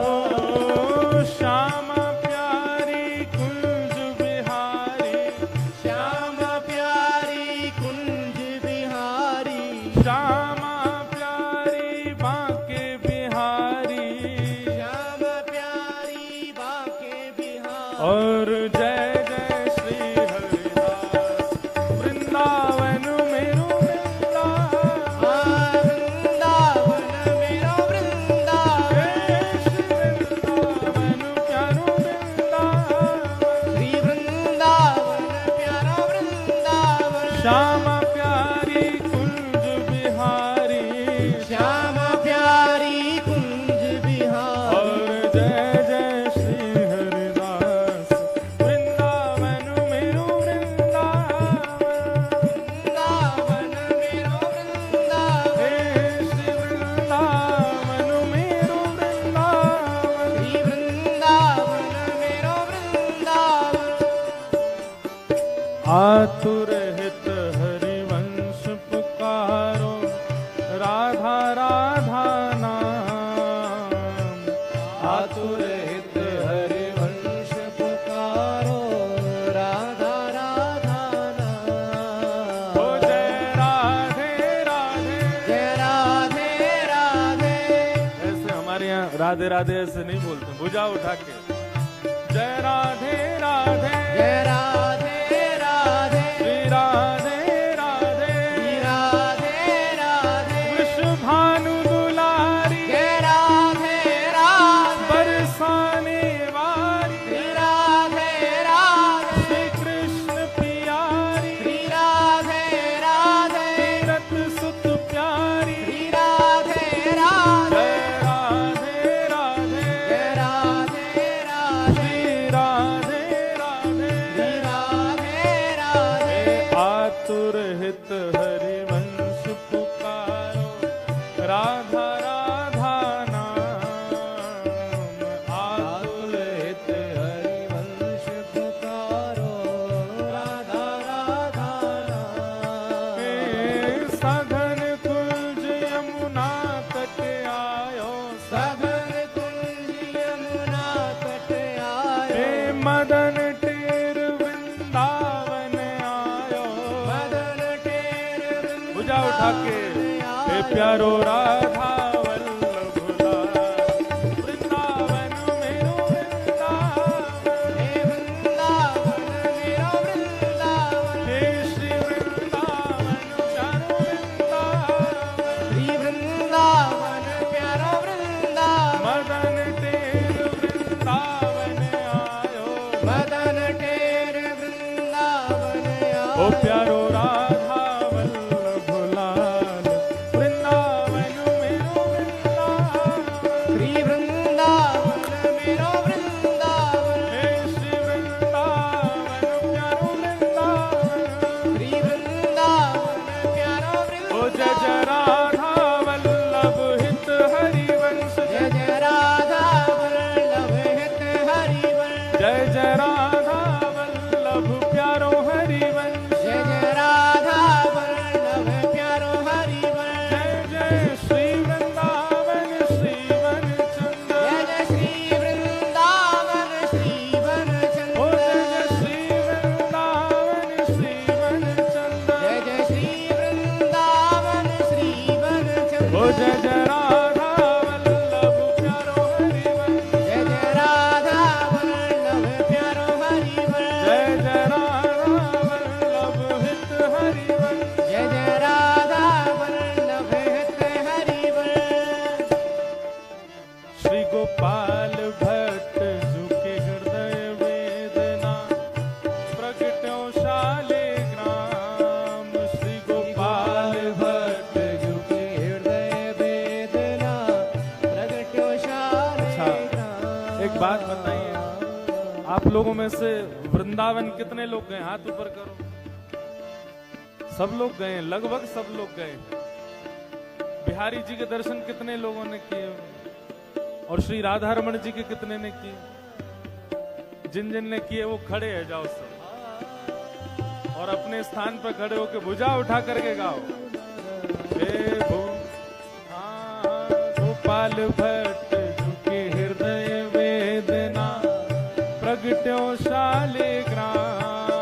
श्री गोपाल भट्ट झुके हृदय वेदना, प्रगट्यो शालिग्राम। भुजा उठा के रूप सुधा को खान हमारो, रूप सुधा को खान हमारो, वृंदावन में सबते प्यारो, वृंदावन में सबते प्यारो। हे रूप सुधा को खान हमारो, रूप सुधा को खान हमारो। श्री राधा रमण दुलार, वृंदावन मेरो वृंदावन, वृंदावन मेरो वृंदावन। हे श्री वृंदावन मेरो वृंदावन, श्री वृंदावन मेरो वृंदावन। ओ जय जय राधा रमण प्यारो राधा रमण, जय जय राधा रमण प्यारो राधा रमण। ओ जय जय राधा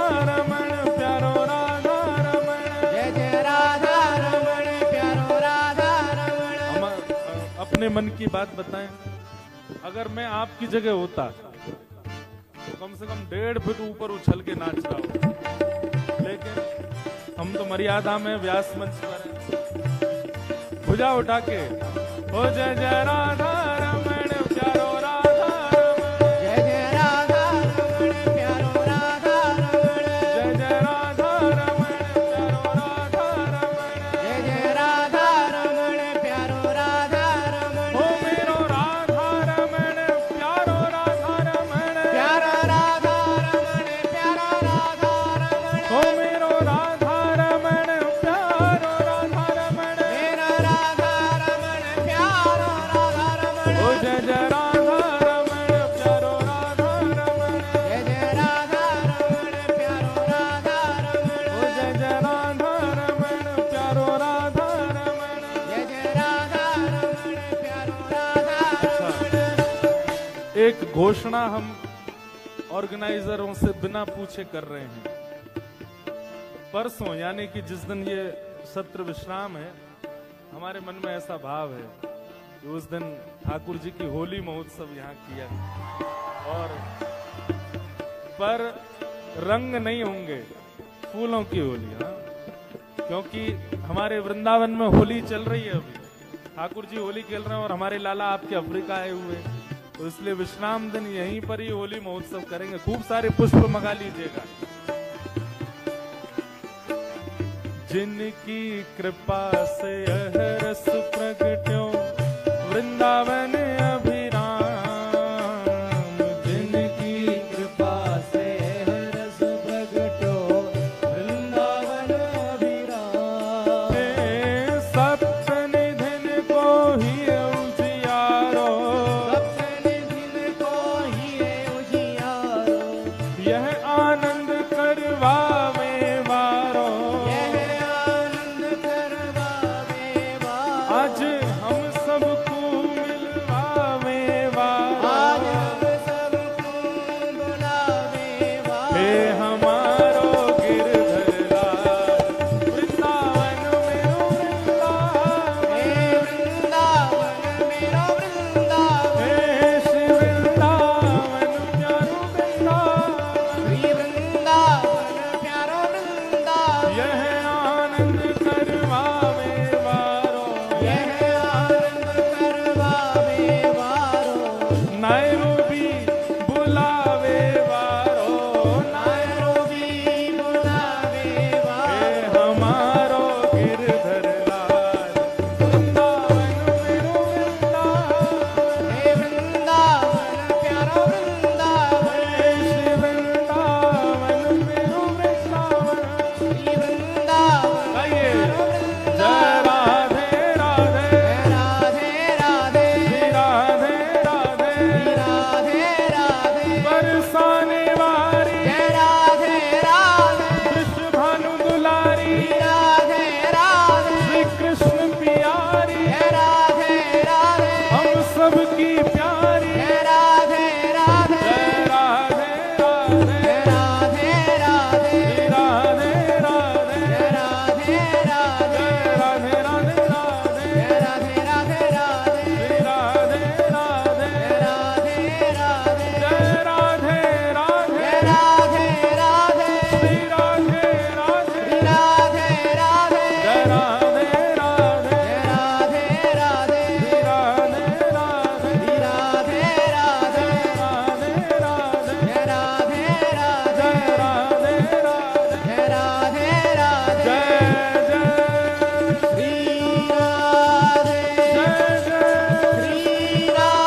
माता जी करी, आप भी आ जाओ हमारे साथ। अंतिम दिन आएंगे हम, होली महोत्सव वाले दिन हम भी नाचेंगे। हाँ, हम लोग भी सब करेंगे आनंद। एक बार प्रेम से कहो, वृंदावन बिहारी लाल की, श्री राधा रमण लाल की, श्री राधा वल्लभ लाल की, प्यारे गिरधर लाल की, नमः पार्वती पतये हर हर महादेव।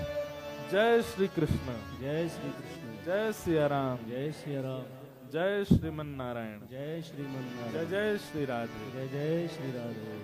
आज के सत्र को बाल कृष्ण प्रभु की आरती करते हुए हम लोग विश्राम देंगे और कल फिर मिलेंगे 6 से 8 बजे तक नवदा भक्ति के इस मंगल प्रवाह में। आप सबको बारंबार प्रणाम। अभी कोई सूचना है आप फिर से श्रवण कीजिए और उसके बाद आरती हो। Jai Shri Krishna, everyone. Hare Krishna. Just as a way to thank Indresh Ji Maharaj for this beautiful experience we have, can you have one loud Radhe Radhe? महाराज जी, आप हिंदी में इसलिए बोल रहे थे, इसलिए नहीं क्योंकि आपकी अंग्रेजी कमज़ोर है। हम इंग्लिश में इसलिए बोल रहे थे क्योंकि हमारी हिंदी कमज़ोर है। So sorry, हमको क्षमा कीजिए, but I will have to speak in English. So just a few announcements. As Indresh Maharaj has said, we will continue this program tomorrow. But I would just like to take a couple of minutes, if everyone can please be seated, just a couple of minutes to thank a few special guests that we have over here. With us we have the head of consular services at the Indian High Commission in Kenya. His name is Mr. Sudeep Kulsari. He's here with his wife. He stood over here.